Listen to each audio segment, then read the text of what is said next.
What's up, party people? We're back with the third and final night of Three Nights at Nick's. We're ending things, excuse me, with Steven Sommers' iconic action adventure horror film, The Mummy, starring the legendary Brendan Fraser and the legendary Rachel Weisz.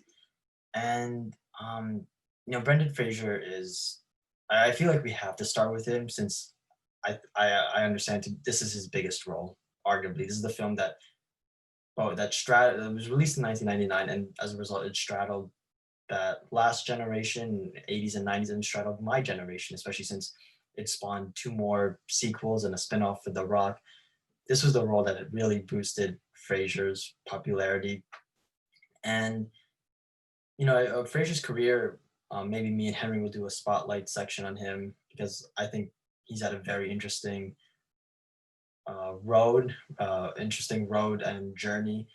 And I really watched this film because I'm a huge fan of the show Doom Patrol on HBO Max, a DC Comics show, one of the greatest shows, in my opinion, released and made in the past 10 years. It's on my top 10 shows of all time.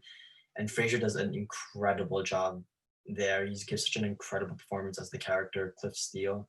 And I was like, you know what? I want to see what else Fraser has done. And once I set on that path, I was like, I have to watch The Mummy. It's a film that I've seen in clips, like either on YouTube or I'll like walking on my dad watching it and just random moments. So I've never really sat down and watched this movie in full. I saw the Tom Cruise one with Sofia Boutella in 2017. That was a train wreck. But now, and I remember a lot of people were like, "Man, I bring Brendan Fraser back to save the franchise." And now I'm like, "Oh, so this is what people were talking about. This is the Mummy franchise everyone wanted." And let's get into it. So, did I like this movie?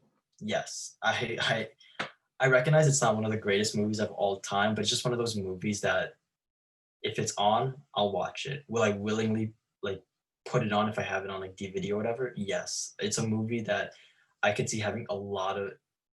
I can understand the wide appeal for it. This awesome, unexpected adventure film that obviously has on the surface looks like an Indiana Jones riff off, but really it's its own thing.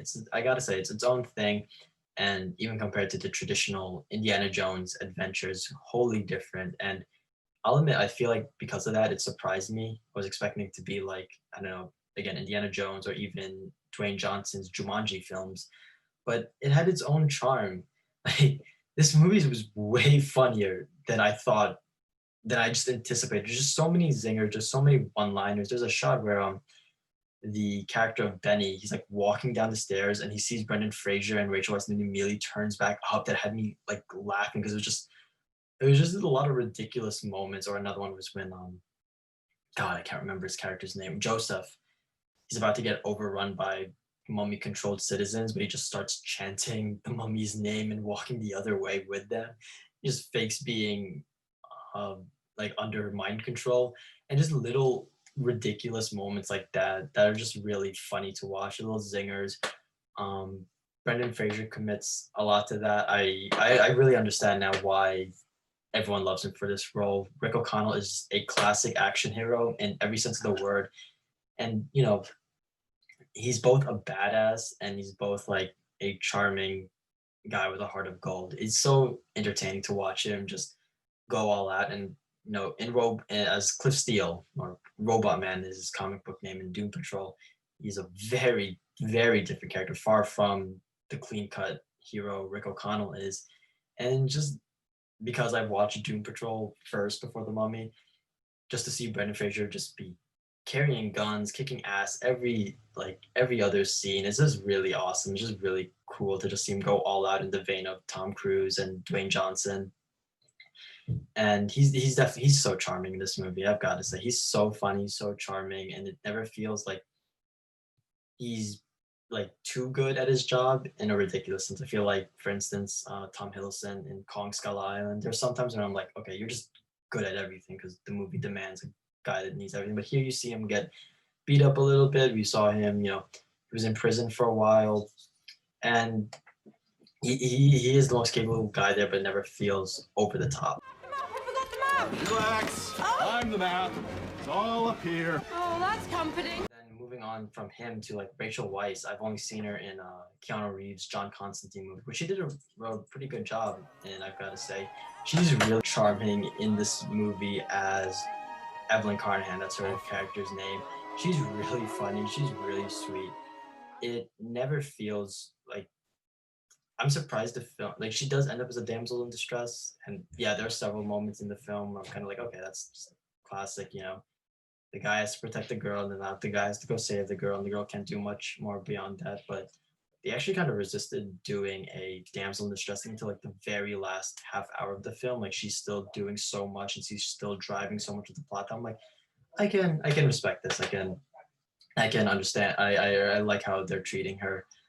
Um, you know, she's a character. She's a funny, charming character. She never feels like she's again like she's too good at what she does. Like in a over the top action movie type way. She has this believability that I really chalk up to Rachel Weisz's charm and just acting in general. She's a very down to earth person, very committed person, but she's still and she pairs up so well against Brendan Fraser.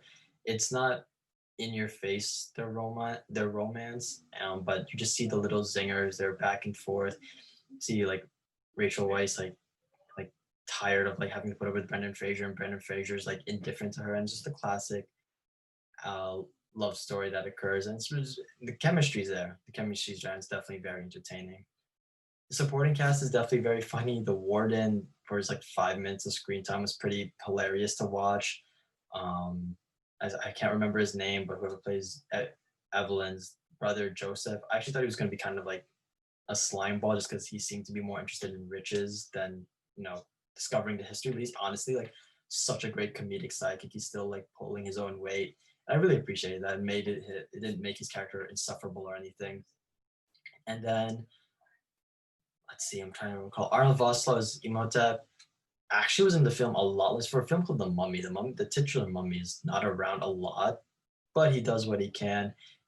Not that like they shafted his writing, but he actually does like a pretty good job. And again, I'm surprised at how the film played so much to their cards. Like they played up the exploration aspect a lot before making it like unleashing the monsters and whatnot. And they handled that transition pretty well. And when Arnold also reemerges as Imhotep, it's definitely entertaining. He's just a classic, villain. Nothing outstanding, but not bad either. The guy who plays Benny did a good job. I hated the character, so props to him. He did what it was needed.